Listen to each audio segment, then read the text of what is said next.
Okay, I'm taking up the discussion of the first paper of JEE Advanced 2014, the physics section.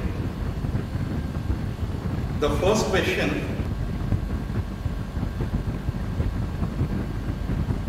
and you are told that the current in this central resistance R2 is 0. Clearly for that to happen, if I apply KVL for this loop, I'll get the current circulating as V1 by R1 in the clockwise sense. Similarly, if I apply KVL for this loop, since there is no potential drop across this, we'll end up getting the current as V2 by R3 again in the clockwise sense. Obviously, since this current and this current need to be equal, we obtain this equality. If you check up then the various options that are given there, you would then be finding that this holds true for only the options A, B and D. So that's what we have for the first question.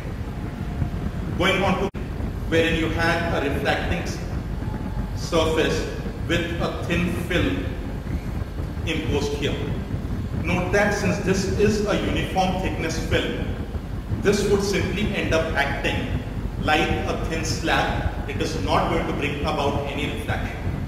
So all we are having then is either rays coming like this and converging within this material or vice versa.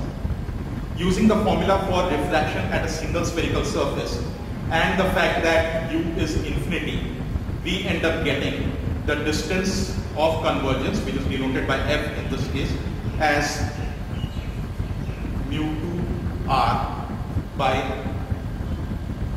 mu2 minus mu1. For the case when we are looking at the rays going from air to the glass, we would then obtain that F is equal to 3R. And when we are looking at it going from glass to air, we will be getting F equal to minus 2R. Which then gives you the correct answers for this one as A and C. Going on to the third question, wherein we had a ladder resting against the wall, and it was given that the normal reactions at these two are N2 and N1. You are also told that the ladder is just on the verge of slipping. Clearly, in addition to these forces then, the other forces that we'll have would be a frictional force here, which is going to be mu2 N2, and a frictional force here, which would be upward mu1 N1. Clearly, in addition to this, we would also be having the wave acting through the midpoint here, acting vertically down. This then is the free body diagram that we are having for that third question. If we consider the options given then, one alternative that has been considered is that mu1 equal to 0. If mu1 is equal to 0, clearly then we would be getting that N1 should be equal to mu2 N2.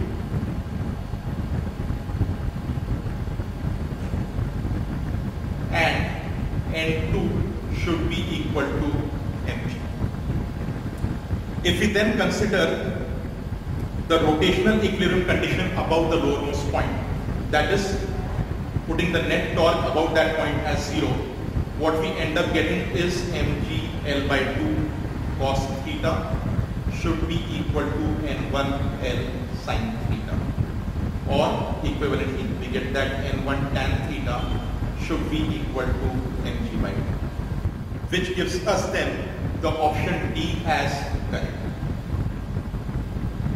Another possibility that was being considered there was mu2 equal to 0.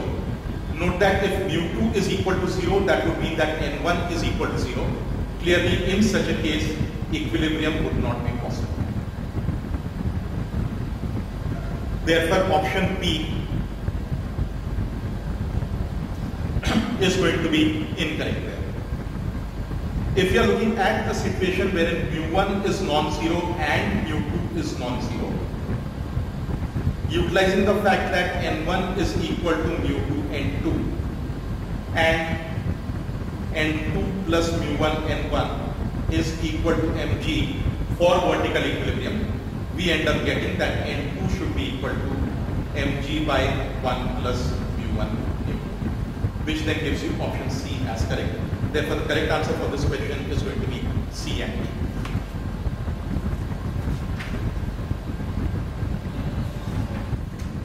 Okay, the next question was dealing with a heater, and that is leading to the temperature rise of some mass of water by some change in temperature. Earlier, the wire used had a length of L and a diameter of D. If I assume that this had a resistance of R, later on the wire used had a length of L and a diameter of 2D, which would make the resistance of that wire as R by 4. If then two such wires are in series, we would then get the equivalent resistance as R by 2. For a heater, we know that the time taken to heat a certain mass of water through a certain change in temperature is going to be inversely proportional to the power that the heater is consuming, which then is going to be proportional to the equivalent resistance that we are having. Since the equivalent resistance here has become R by 2, that would then tell you that the time in the case of series is going to be 2 minutes. Similarly, when we look at the resistances being in parallel, I can then say that R by 4 and R by 4 in parallel would give me an equivalent resistance of R by 8. Utilizing the same logic as earlier, then the time that would be having is going to be 1/8 of the original time, that is 4 by 8 or 0.5 minutes, which then gives you the answer to that question as B and D.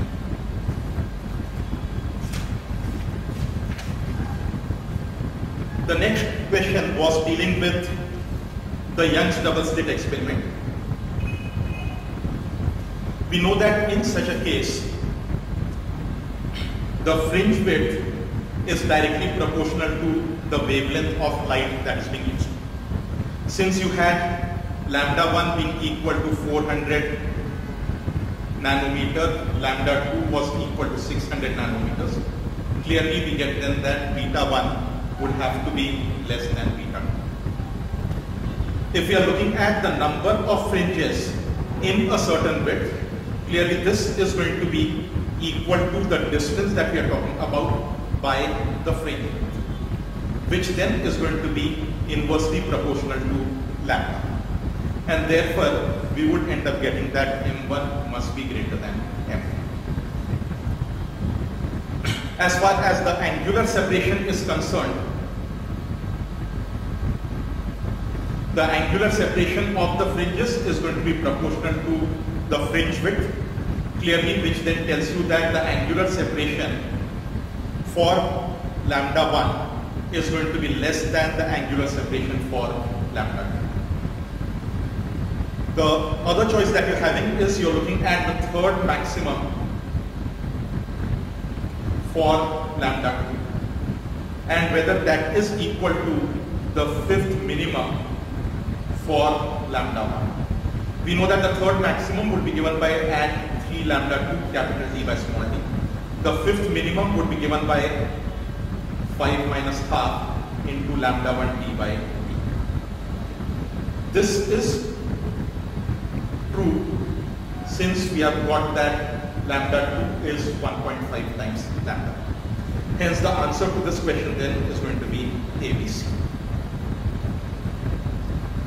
The next question was dealing with both AC and DC circuits.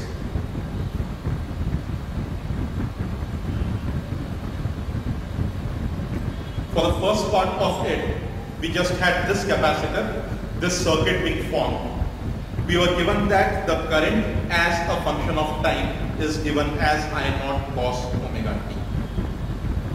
If this be the current, I can then say that the charge which is accumulated on the capacitor is going to be the integral of I dt, which then becomes I0 by omega sine omega t.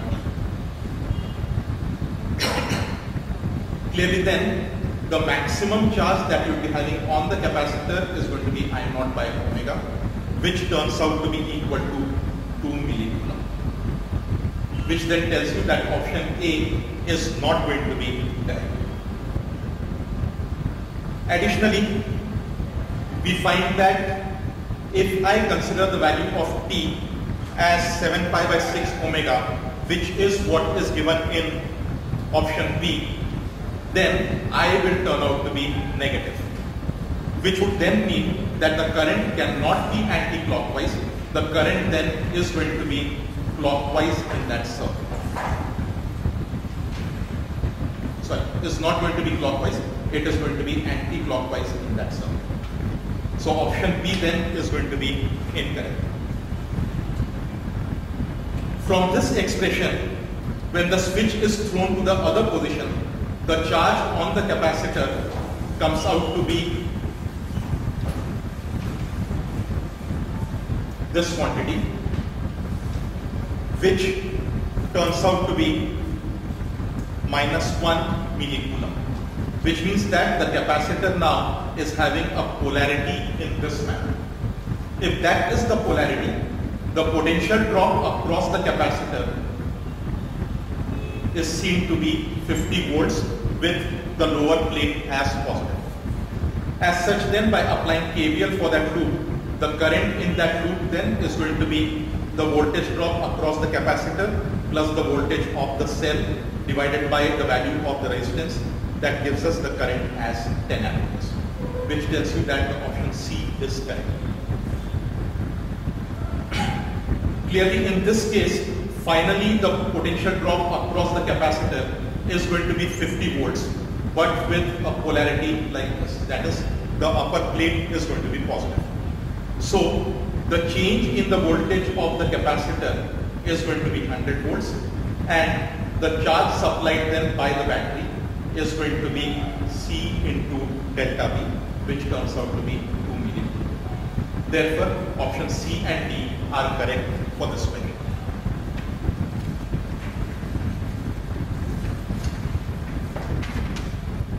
The seventh question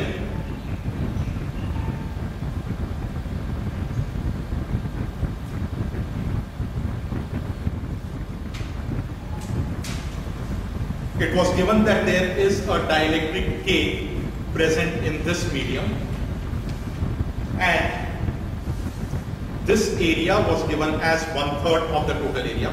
So if I assume this area as A, I can then say that this area is going to be 2A. The capacity then of that upper capacitor, we can then say is going to be K epsilon naught A by T. The capacity of the lower one is going to be 2 epsilon naught A by T. Since both those capacitors are in parallel, the C that we are looking at, the equivalent capacitance, is going to be K plus 2 epsilon naught A by T. The ratio then of C to C1 is going to be 2 plus K is 2K. Clearly the charges that we have on the two capacitors would be the same as the ratio of the capacitance, since the potential drop is the same, and therefore this will turn out to be K is to 2. As far as the electric field intensities are concerned, we can simply say that this would be V by T for each of these. Since we have the same potential drop across both the capacitors and the same separation, this ratio is going to be 1. The answer then for this question is going to be A and B. The next question was a taut spring in which the end x equal to 0 was fixed.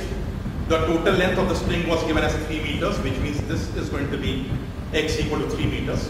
We are told that the other end of the spring is set vibrating. What that indicates then is that at x equal to 3 meters, we should end up getting an anti-mode. If you look at the amplitude at this point for the various choices, that is being given as this for the first one, this for the second,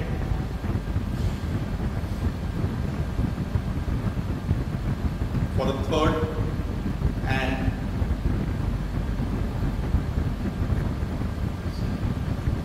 of these options, if you put x equal to 3 here, we find that this value of x will always turn out to be 0, which would then indicate that this point becomes unknown. That is not permitted.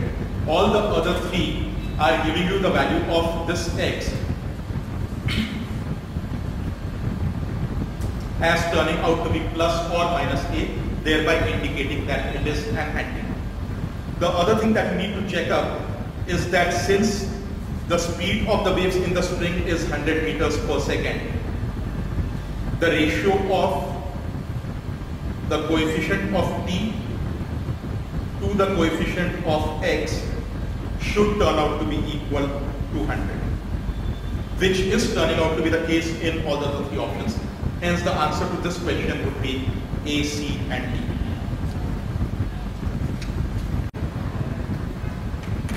Okay, the next question dealing with the resonance column experiment. You have been given that the minimum height at which resonance occurs is 0.35 meters with a certain error. The wavelength then is going to be 4 times this, and the speed of sound is going to be that into the frequency. So that turns out to be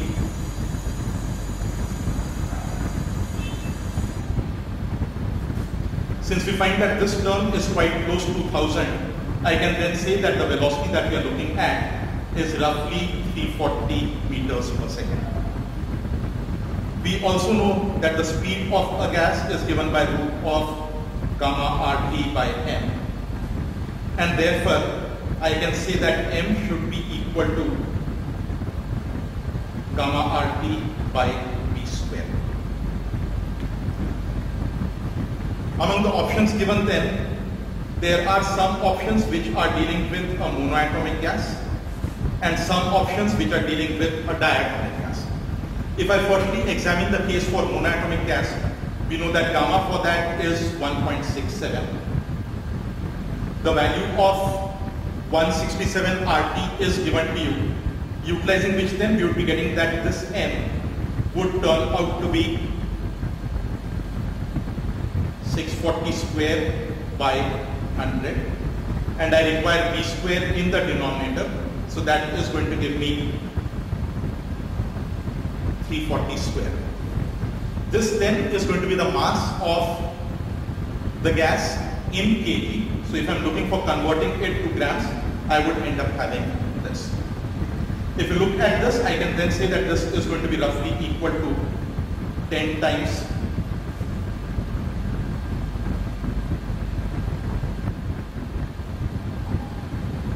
this much, which we can then say is going to be very close to 36.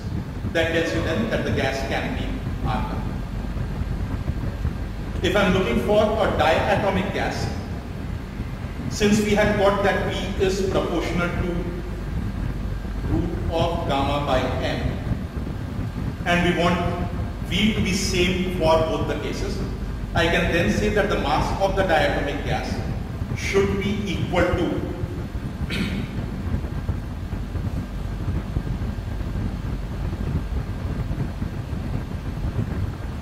this.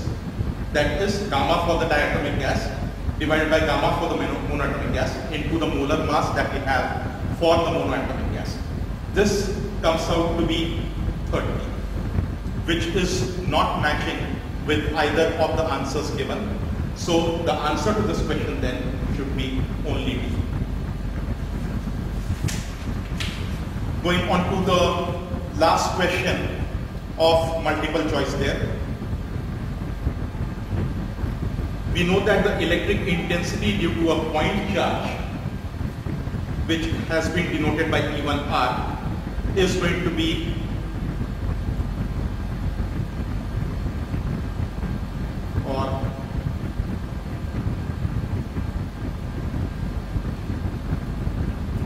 the intensity that we have due to a line charge is this, whereas the intensity due to an infinite plane would be this. If I am assuming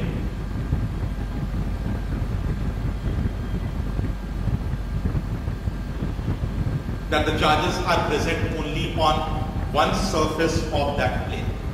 If we are assuming, on the other hand, that charges are present on both surfaces, then we would end up getting ER as this. Clearly then, if I have a situation wherein at R0, each of these E1, E2 and E3 are equal,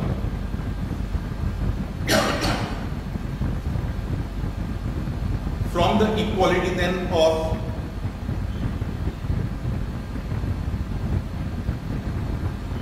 this term and this one, we would end up getting that Q should be equal to 4 pi sigma R naught square. And similarly, by the equality of both of these terms, we would be getting that sigma should be equal to lambda by 2 pi R, which would then mean that options A and B are going to be correct, provided we are assuming charges on both surfaces. If we are assuming that the charges are present on only one surface, then both A and B are going to be incorrect.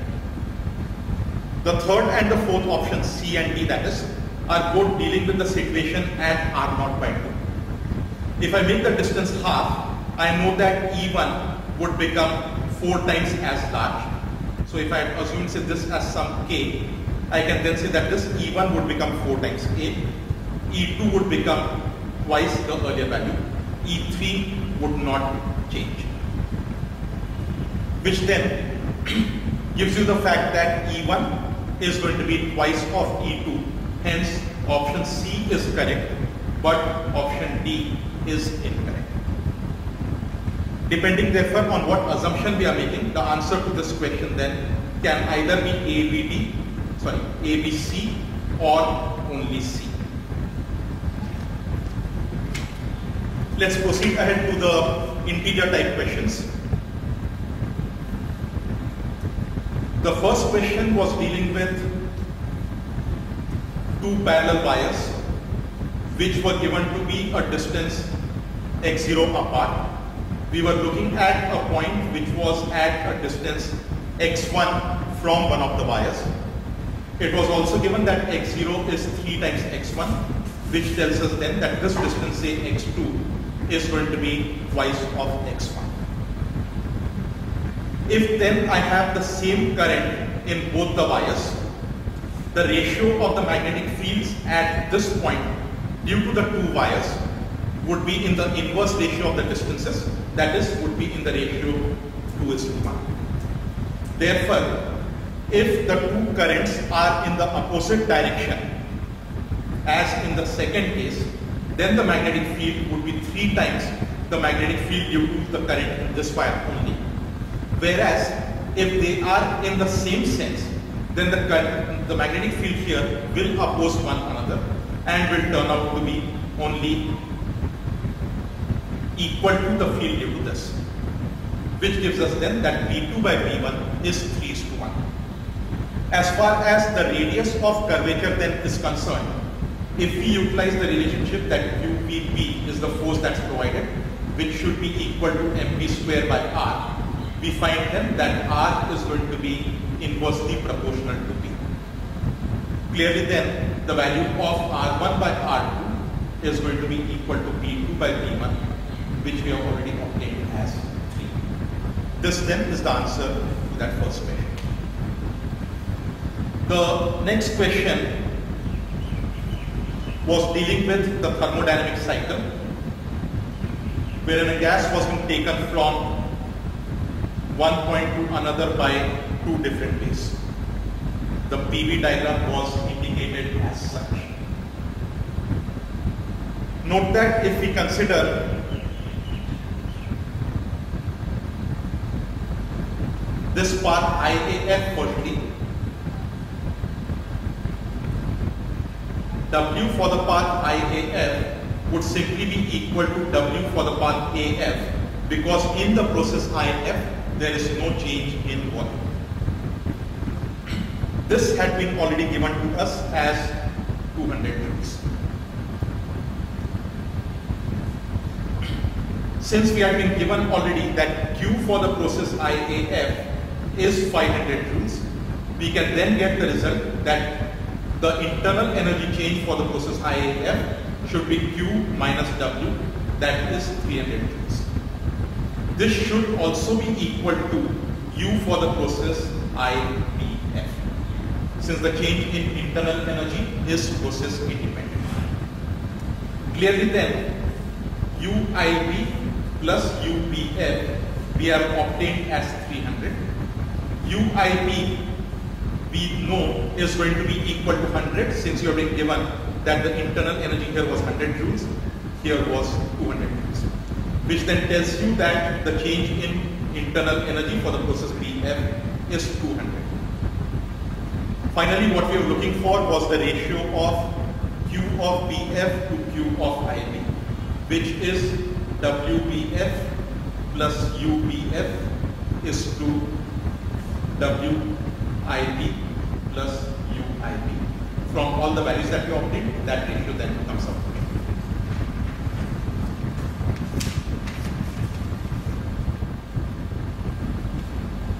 The next question, which was dealing with the motion of a rocket.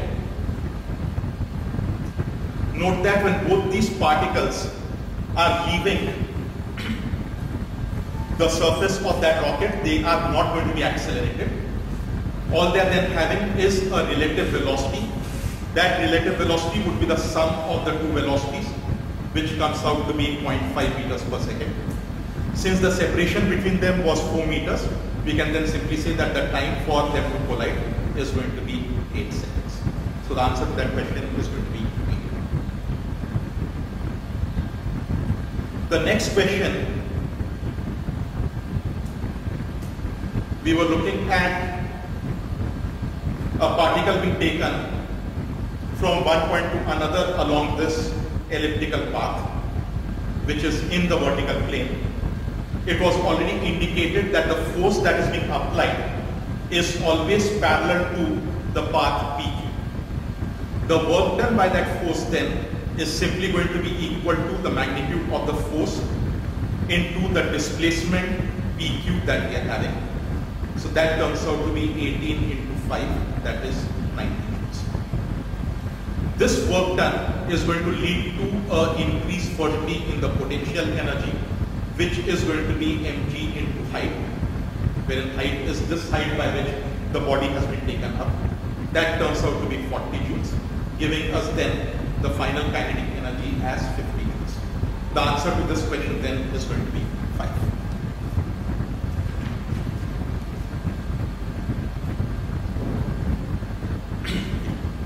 The next question dealing with Searle's experiment and the vernier caliper.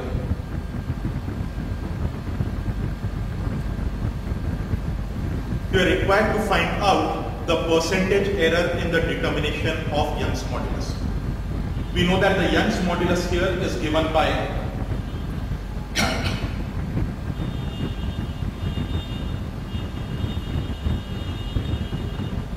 this expression, wherein the value of F, L and A have been given without any error in it. It's only an error which can crop up in delta L that we need to consider. If we look at delta L, the change in the vernier caliper reading is of 25 vernier divisions. Clearly then, the percentage error that we can have is of 1 vernier division in 25 vernier divisions, which gives you an error of 4%. So the answer to this question is going to be 4. The next question was dealing with two aeroplanes. We are given that the aeroplane A is moving in this direction with a speed of 100 to 3 meters per second. If I shift the motion of B so that the two vectors are starting from the same point, let's say the velocity of plane B is in this direction. Clearly this angle is 30 degrees. If 2A plane B appears to be moving only perpendicular, that means the velocity component of B along this direction should be equal to 103. That is, VB cos 30 degrees should be equal to 103, which gives us the speed of plane B as 200 meters per second. The relative velocity then is simply going to be the perpendicular component of B, which is VB sine 30 degrees. That turns out to be 100 meters per second. Since the initial separation was given as 500 meters, the time at which A would just avoid being hit is going to be the distance by the relative velocity, which gives us the result as 5 seconds. The answer to this question then is going to be 5.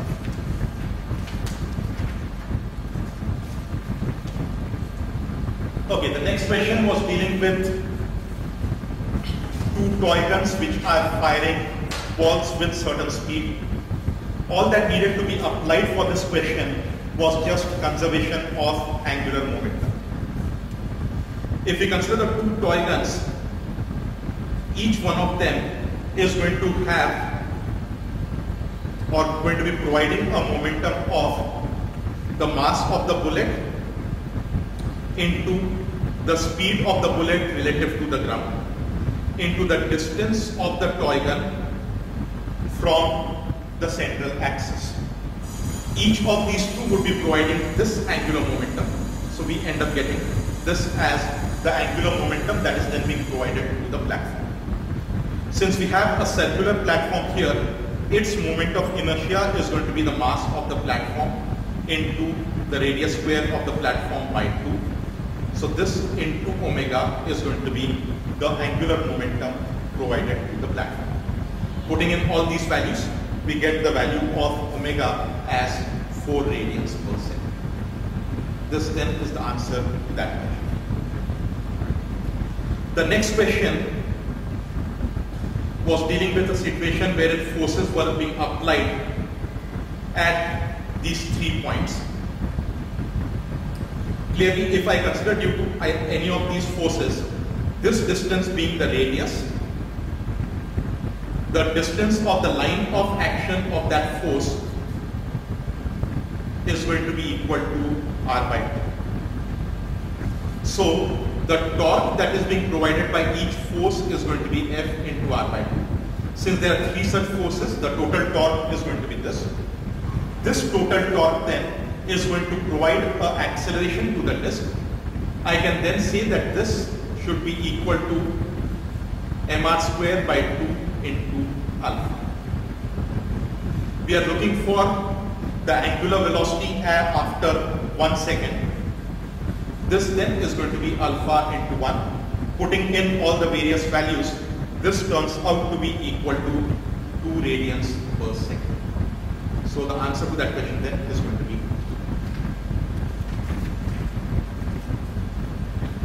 The next question dealing with a galvanometer and which is being converted to a voltmeter and an ammeter. When we are looking to convert it to a 30 volt voltmeter for a current of 6 milliampere, the resistance that we are getting is 5 kilo ohm. This should be equal to the resistance that was of the galvanometer plus the additional multiplier resistance that was put. Since this multiplier resistance value has been given to you, we get that the resistance of the galvanometer is going to be 10 ohms.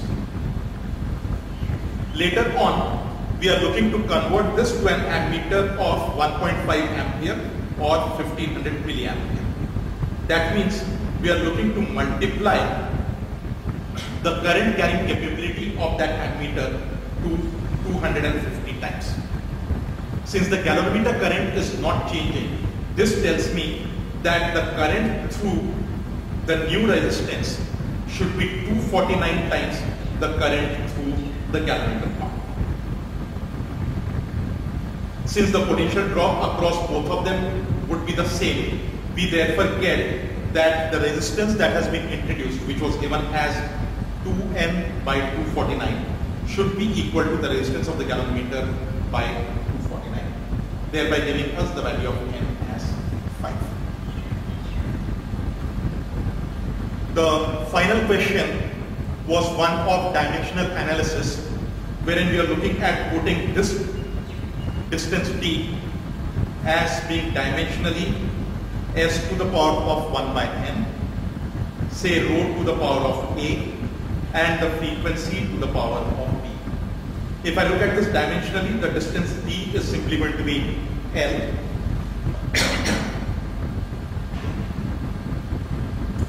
For s to the power of 1 by n, we'll be getting this. For the density, we have this. For the frequency, we have this. Comparing the coefficient of L on both the sides, then we end up obtaining that A should be equal to minus 1 by 3. And then, since I do not have any term of m here, I can then say that m 1 by n plus a should be equal to 0, which gives us the value of m as, which is the answer to that last problem.